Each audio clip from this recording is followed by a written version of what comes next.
Sa 19 na nag-yes na i-archive ang impeachment case ni Sara Duterte laban sa no to archive at isang abstain. Nanalo na naman ang Duterte Senate na sinasabing pabor nga ito kay Sara Duterte. Grabe, ano? Talagang gano'n ang buhay natin sa Pilipinas. Pagka-aliado talaga, lalo na't 19 na senador, talagang mababaw na't pinatay na nga impeachment case laban kay Sara Duterte. Pero may isang punto na Senador Erwin Tulfo na ipaliwanag na lang ni Sara Duterte para matapos na itong impeachment case at hindi na nga ito matuloy, na kung saan niya dinila ang 612 million na budget ng kanyang OBP at ang kanyang dating pinangasiwang Department of Education. Ako kay Sara Duterte, magpapatawag na lang ako ng press conference at i-discuss niya, ipapaliwanag niya kung saan nga dinala ang pera ng taong bayan para talagang malaman natin kung paano niya hinastos ang pondo ito na sinasabi nga na kinamkam daw niya ang 612 million pesos para matigil na itong sinasabing impeachment case ni Sara Duterte. Wala naman talaga papupuntahan ito. Alam naman natin ang mga senador ay kaalyado ng pamilya Duterte.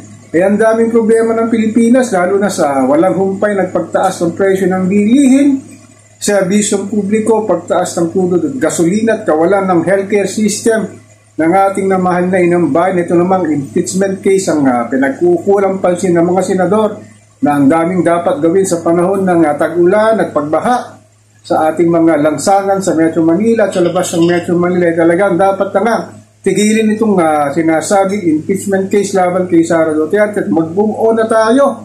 Talagang sa dami ng problema ng ating mahal na inang bayan, talaga wag na dapat itong pag-usapan.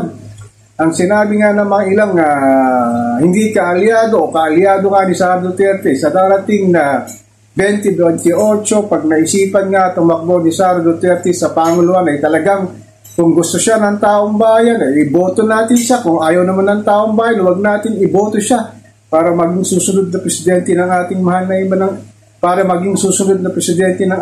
na inang bayan. Ganun lang kasimple yun talagang sa daang libo na naman ang ginastos sa pagpapatuloy ng mga Senate session laban nga dito sa impeachment case ni Sara Duterte, na alam naman natin na walang patutunguhan dahil nga sinabi na nga ng mga hindi kaalyado ni Sara, talagang ginapang nga daw itong impeachment case sa dami ng technicalities. Na sinabi nga ng Korte Suprema na ang constitutional nga ang pag-file ng impeachment case ng mababang kapulungan para kay Sara Duterte. Talagang itigilan natin ito, talagang walang kahantungan na talagang ang kaalyado talaga. Nakikita naman natin ang politika talaga ang umiiral dito sa ating bansa at hindi na kapakanan ng taong bayan talaga na hindi nila alam kung ano ang mga dinadanas, lalo na ang mga nasa laylayan, hindi alam kung saan kukunin ang 3 beses sa pagkain sa isang araw para ilapag sa kanilang hapagkainan. Itong mga politiko talaga na alam naman natin nasa kanila ang bulto ng pera ng taong bayan, talagang walang pakundangan talaga na nagbabangayan lang para sa sinasabing ituloy ba o hindi ang impeachment case laban kay Sara Duterte.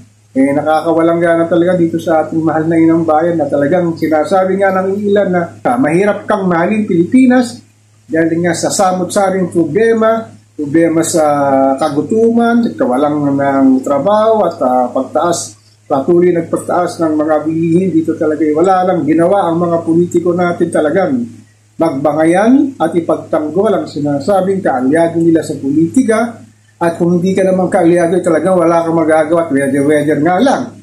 Sana naman na gumising na itong mga senador at mga kongresista na ituloy na ang mga dapat batas na ipasa para sa pagbabago na sinasabi ni PBBM at lalong magkaroon ng pag-unlad dito sa ating bansa na talagang lugmok na sa kahirapan at puro pamumulitika ang ginagawa ng mga politiko dito sa atin.